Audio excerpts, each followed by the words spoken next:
Hello everyone and welcome to Monday's Minutes. I'm Tina Sexton with Creek Mountain Realty, and beside me joining us is Mandy Henry with Mortgage Investors Group. And how are you, Mandy? Good, doing good. Good. Thank you for being here with us. And could you tell us just a little bit about yourself? Yes, I'm a Knoxville native. I've been with Mortgage Investors Group for 21 years now, and I love my job. Good. Okay, so if it's okay, we'll dive straight into the questions that we got this week for you. Sure. Okay, so what's the difference in a FHA loan and a conventional loan? An FHA loan is a government loan, and it allows you to put as little as 3.5% down. A conventional loan can also have as little as a 3% down payment requirement if you're a first-time home buyer. If you have already owned a home in the last 3 years, then you have to put at least 5% down. But those are the minimum down payments. You can obviously put down more if you choose to. Okay, so that kind of leads us to our next question. If I'm a first-time home buyer, where do I start? Well, if you're a first-time home buyer and you are currently renting, it's very important when you're a renter that you are able to document the rent you've paid. Okay, so it's important not to pay rent in cash. If you can pay it with a check or online, a way that there's a paper trail to show you've paid your rent on time for the last 12 months is what we're looking for. It just helps you qualify for a loan. That's a housing payment, and that's what we base a lot of our qualification on. So even if it's like a Venmo or one of those pay apps, that counts? We can document those, so yes, that counts. Okay, great.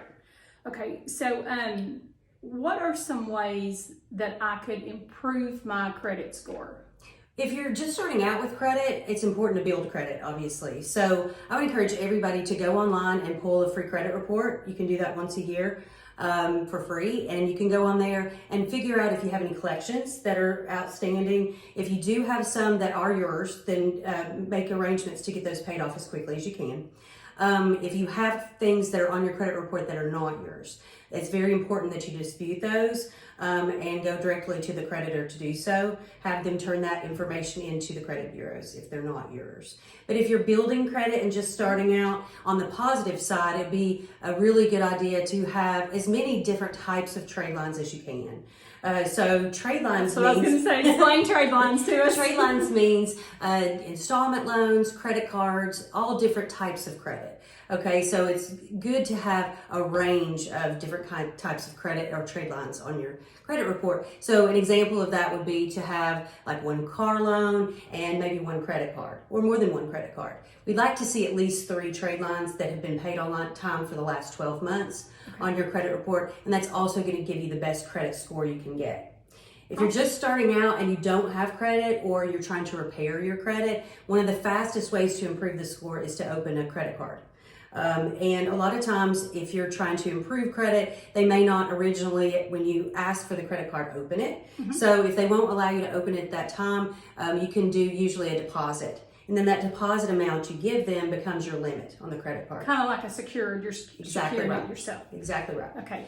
And so it's good too to use that credit card as soon as you get it. So as soon as you get it, you can charge like 1 tank of gas on it and pay it off, and do that as many months in a row as you can. The longer you pay it on time and the longer you have charged on it and paid it off, that is going to improve your score more and more. Okay, so if I come to you and can you pull my credit and be able to walk me through kind of some things that maybe I need to do, or see where I'm at and help me to get where I need to be? Absolutely. And that's really, for me, preferable. It's if you kind of gotten to a point on your credit where you're not sure what to do next, that's when you should call me. And even if you're not quite ready to buy yet, I can go through your credit report and run a credit analyzer that we have. And basically what that's going to do, if you have outstanding debts, like credit cards specifically, it looks at, it can tell you exactly what balance to pay that credit card balance down to and how much you're going to improve your score by doing that. So it's very specific. And it helps you a lot. It also, we'll talk about every single trade line you have on your credit report if they need to be dealt with. Okay. So it's really helpful. That way, you know you're on the right track to getting your score where it needs to be, so you can qualify. Okay. So if I have, say there's a collection on there and I need the money for my down payment, so I don't have the money to actually pay it off and do my down payment. Yes. Is there ways that I can maybe roll that into the loan, the collection when we close? It can be rolled into the loan amount, but it can be paid off at closing. So let's say that you only have enough for your down payment, but you are able to get a gift from a family member, for example, that's going to help with the payoff of the collection. So basically all you're doing then is using your own money for the cash to close on the loan, and you're getting the gift to help pay off that collection. And you can also ask, for sellers to pay some closing costs for you. You can. And your realtor needs to word that in a way that it includes your prepaid items and things like that, so that it can go to any sort of closing expense that there is. Yes, we'll help you a lot on your cash to close. Okay, that is great. So another question I had was, from someone is, can you use the FHA mortgage only once? No, you can use FHA as many times as you would like to use it. You just can't have two at the same time in the same area. However, if you have an FHA loan, for example, in Georgia, and you want to take out an FHA loan in Tennessee, you can, but you have to meet certain criteria. But you can use FHA as many times as you want to, as long as you don't have two at the same time. Okay, and so I have people who ask me about investment properties all the time, and I'll be honest, if I had to do it over again and go back in time and someone had given me the knowledge, I would have taken advantage of an FHA because it's so low, but do an investment property where I can live in one, even if it's a duplex, live in one side and rent the other side out. Yes. So how long, is there certain criteria for that, or how long do we have to live in that side as our permanent residence before we could maybe then purchase another one and start over and keep building our... So FHA will allow you, if you're buying a duplex, for example, and you're going to live in one side and you're going to rent the other side out, FHA will allow you to still do just the 3.5% down on a duplex. And like I said, live in the one side and rent the other side out. Maybe even there's already renters in the other side, and you can transfer that existing lease over to you as the new owner, if everybody's willing, if the seller's willing. And can that count as income if it's already existing? Yes.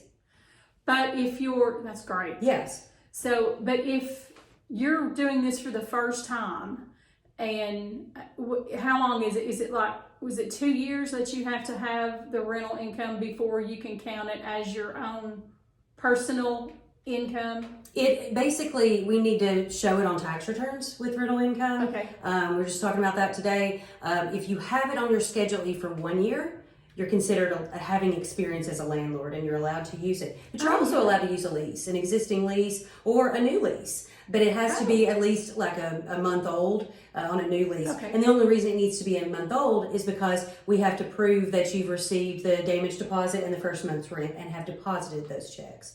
So yeah, it's really helpful. So you can use a lease, especially would be very useful if the other side of the duplex was already rented and that lease can transfer to you. That's amazing to be able to do that. And I mean, I always encourage people to do that, but you need to make sure that you are comfortable with that payment, whether you get a penny from a rental or not. Yes. Just don't overstress yourself, because it's just, that takes all the fun out of it. Exactly. And just in case you have renters move out and there's not anybody there for a few months, you have to make sure that you can still swing that payment even without that rental income. Yeah, that is such great info. Yes. So that's it for this episode. Thank you, Mandy, for joining us. And don't worry, if you have more questions for Mandy, we're going to try to get her schedule permitting back here at least once a month. If you want to reach out to Mandy, we'll put the link below, but you can always private message me or comment on the post. And we'll also be posting the video on my YouTube channel. It's just Tina Sexton Realtor. And I'll put a link below so that you guys are able to look at that. And that's pretty much it for this time. And we thank you for joining us and hope you'll join us next time. And I'll see you Wednesday, where I'll announce who our next guest will be. Thanks, guys. Have a great day.